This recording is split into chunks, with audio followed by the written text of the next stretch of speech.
Hello and welcome back. Slightly less trains running today. But we've got the Albert Hall with these tankers. I'm just about to put those back in the sidings. I've got the Oliver Cromwell storming around with a little bit of a Pullman train, but I've also put loads of things away since last week. Let's just draw these beyond the points here. There we go, we're safely beyond the points.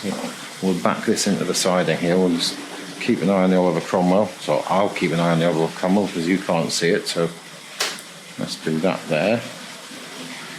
Let's see if we can get the Oliver Cromwell coming past here. We left the Pullman, the blue Pullman on the railway. So let's have a quick look at that go. And see if we can roll this into the sidings at the same time.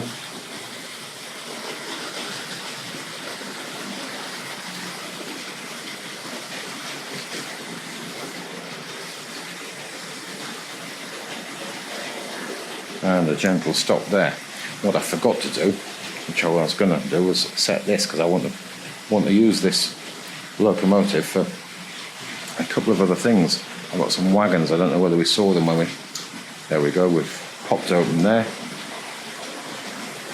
We've got some wagons I want to get on the move in a moment and have a look at. Some I found while I was digging around in a box. I've got some extra goods vans and open trucks, so we'll have a look at those. They're quite nice early ones.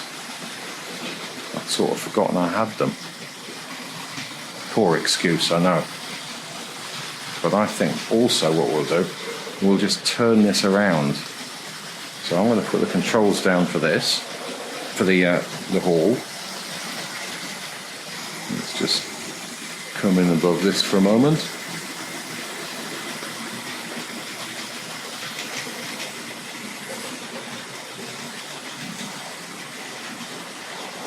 Let that run around there. So what I want to do is grab these controls now.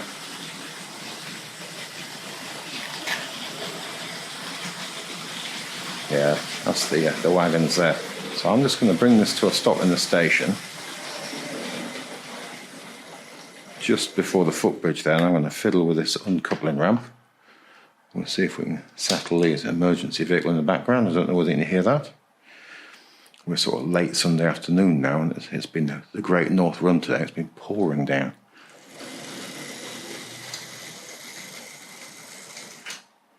I think we might be lucky there, and I've got that. Let's give that a bit of power. Yeah.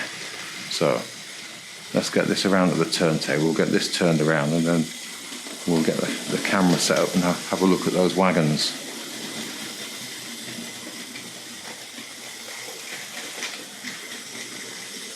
So this is tender drive, and I haven't spotted any moments where the wheels lock up on the locomotive.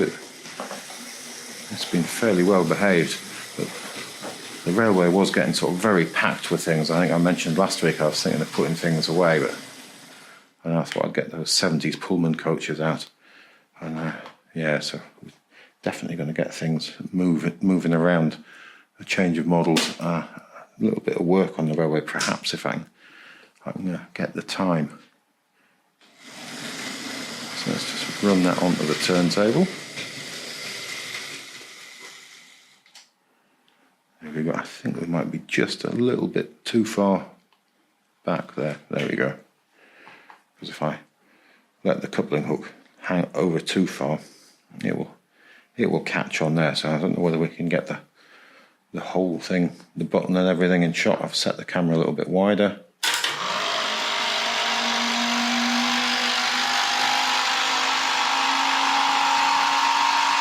Lovely turntable this. I really do like it. So let's run that back off there now. A little bit hesitant on that diamond crossing.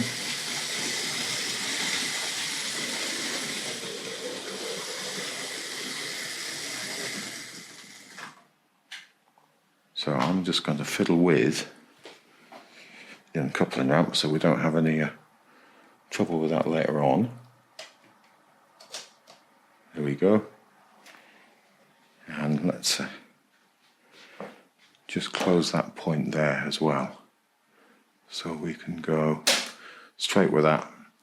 And also for good measure, let's just put the Pullman up on the elevated station. So not really a great plan going on here, but let's throw some points there. So we get that one, and that one's all good. So I don't think this will have any problem climbing. I think we've seen a Pullman on here before when I first set up the elevated section.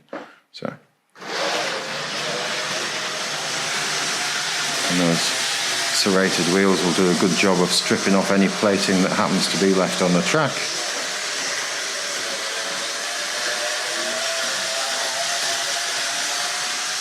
So we'll just run that around.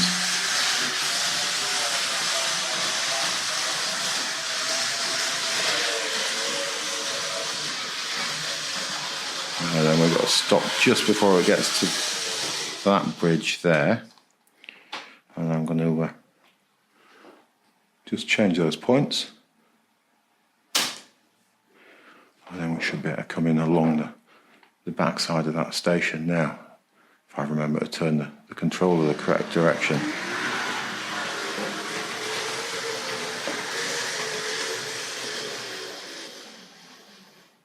There we go. So I think we'll leave well alone up there. Put that down there. Fiddle with the points again. So we'll change that one and that one. Let's just have a quick glance at these wagons. So I sort of knew I had these. These are in a box of other things. And I found 3 more goods vans with GW on the side. I've got a sort of olive green one there. Nice white one there. Another sort of brownie one there. And a pair of unboxed wagons. So I'll just get the camera set up so we can have a closer look at those.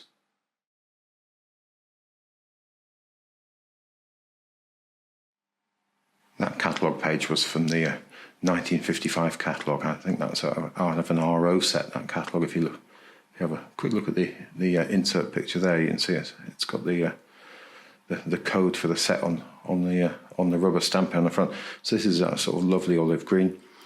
And these sort of goods vans, very long-running model, they were brought into the beginning of the Triang range, Triang Railways range. So they run some sort of 49 to 67. There have been a number of variants of this. I think that early on they had GW or NE on them. So this has got certainly part acetate anyway, this one. So you can see it's very, very bendy roof. We've got the Mark II style couplings. We've got, I think, over these wagons we might have 2 different styles of Mark II couplings. So a slightly earlier one without the half moon bit on the end, but they're really quite nice. So let's have a look underneath here. So we can get Triang, and it's got R11 and R14. So I think R14. So it's used for the fish fan as well. So really quite lovely colours. There was 2 of these on the railway already. I don't know whether you noticed. We'll grab those and have a look at them. So I'll just put that one down. So boxes are quite nice. I know not everybody likes boxes, but for me it's part of it. So whoops, we just knocked that wagon out of the way there when I wasn't looking. So rubber stamping seems to be upside down here. We've got potentially a price. We've got R11 closed goods van. So quite a pretty looking box. So what have we got? Rubber stamping again, yeah, wrong way up potentially on the end of that box there. So we'll just pop that one out of view there, and we'll have a look at this box for the wagon I've just knocked over. So lovely item, and then you can see the coding there. So it says what wagons that may be in this box. A little bit of sellotape. I've got some very smudgy rubber stamping on the end, very difficult to read. The white has all gone very yellow. And this one's got Richmond, Surrey on it, so it's a relatively early-ish box. We can just see some, again, very smudgy rubber stamping there at R11. So we'll pop this one away and have a quick look at this wagon. See if we, again, bendy roof, got packing rings still with it.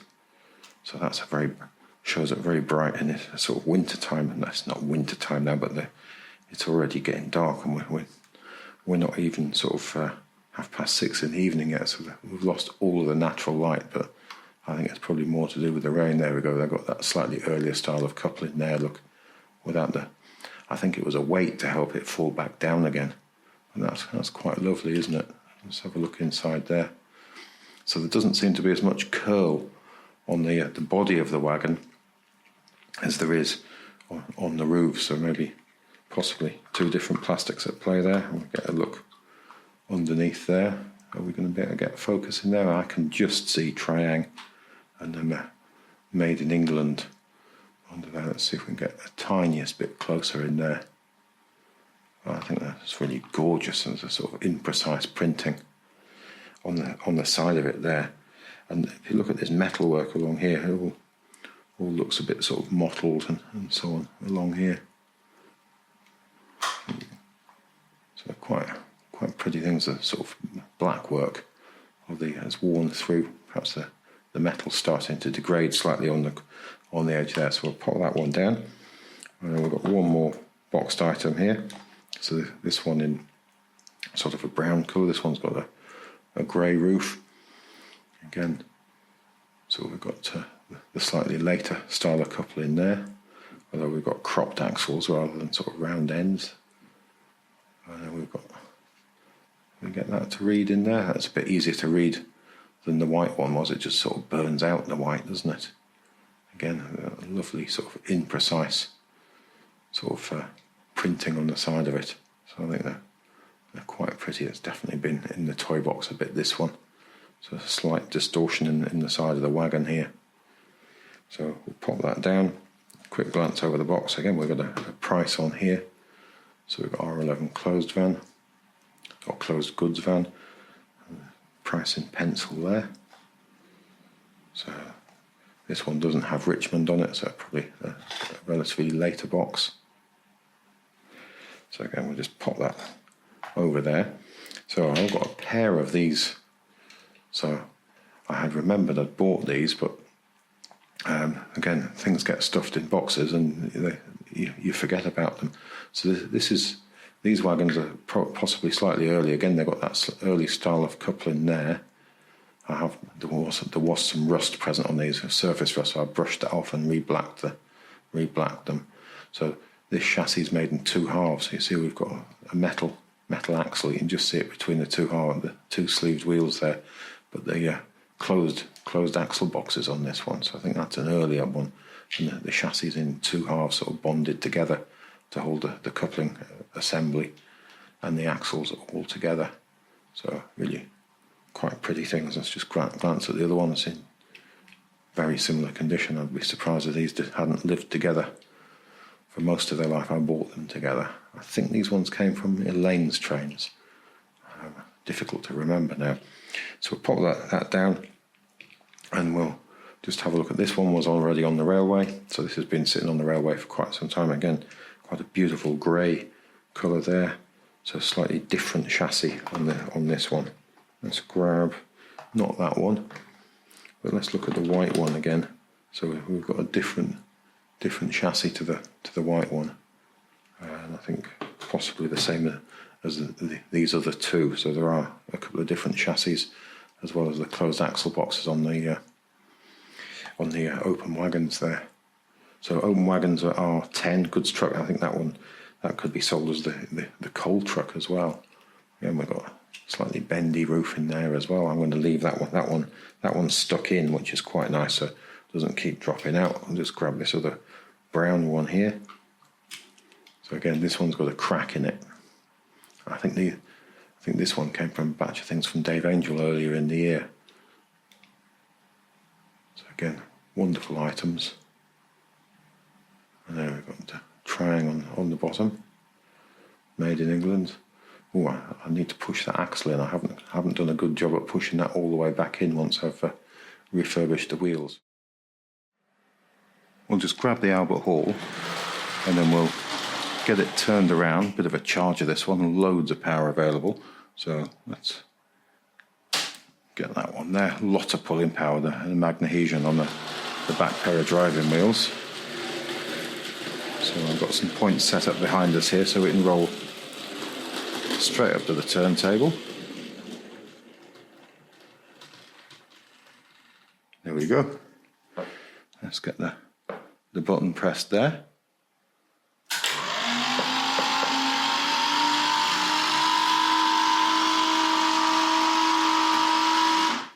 And we'll just roll that off the turntable.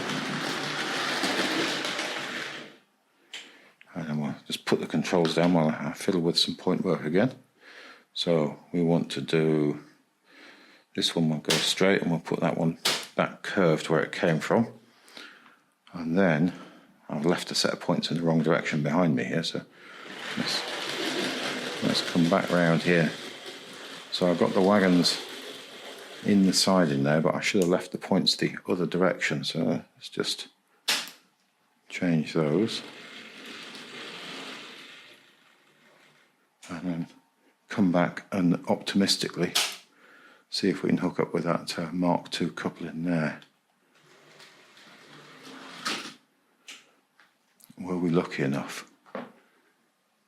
You know, we may have been. I don't think we derailed the tender.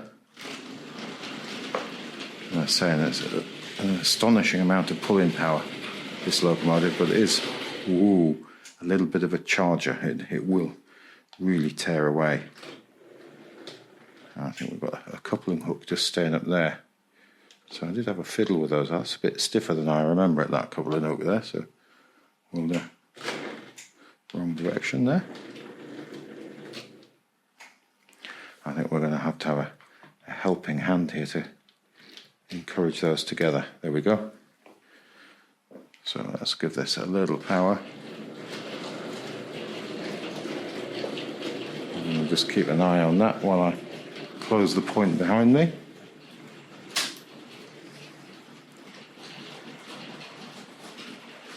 Just dial in just that little bit extra. Quite a heavy load with all of these wheels. They won't be the smoothest or the roundest. Got the R124 brake van on the end there. Let me grab my notes and see if we can just have a quick look at the dates. Yeah, you get a little bit of slip there because the magnetization doesn't quite stick on the alloy rails on the points. You quite often hear that on the motor bogies when they get the alloy rails. You get a little bit of slip. Right, so just grab my notes there. So what have we got? So we've got the Albert Hall. This is an unboxed one. I think it's got a mended step on there. I think we've seen this in the past. R759, sort of 66 to 77. Glossy versions, this one available, and the GW Great Western Tender version available as well. So we've got the closed van or the goods vans, R11, 49, 67, many variants over the years, different chassis and couplings and so on, and many colours. Then the goods truck R10, so 49 to 70, again many variations on that, and chassis changed to plastic and couplings changed over the years. And the R124 brake van, long wheelbase one, so that's sort of 55 to 70. I think it went on slightly different colour in the 70s, perhaps prefixed with the letter A on its R number just to represent that. Oh, we might as well have a look here at the Oliver Cromwell. So that's R552. So I'm not pointing in the right direction now, I'm just glancing at my notes. So 73 to 75 tender drive lock, and we had a better look at that in last week's video. Let's see if we can get that one running, and we'll see if we can just finish off there with some double running. So that sounds quite convincing. Now let's go around to this collection of goods wagons and see if we can successfully get this to run and all stay coupled up. Actually, that Cromwell's just picked up quite a lot of pace. Getting close and have a look at those drive wheels there.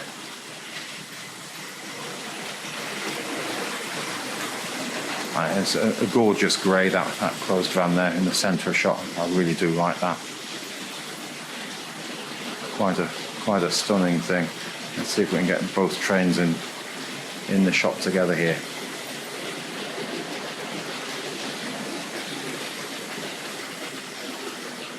But I know they're not the smoothest of running things, and they're all a bit bendy, but they're just sort of lovely items to collect, really. But I think that's probably it for this week. Thank you again for looking in. If you look back again next time, we'll see if we can have something else from the range to look at. Goodbye now.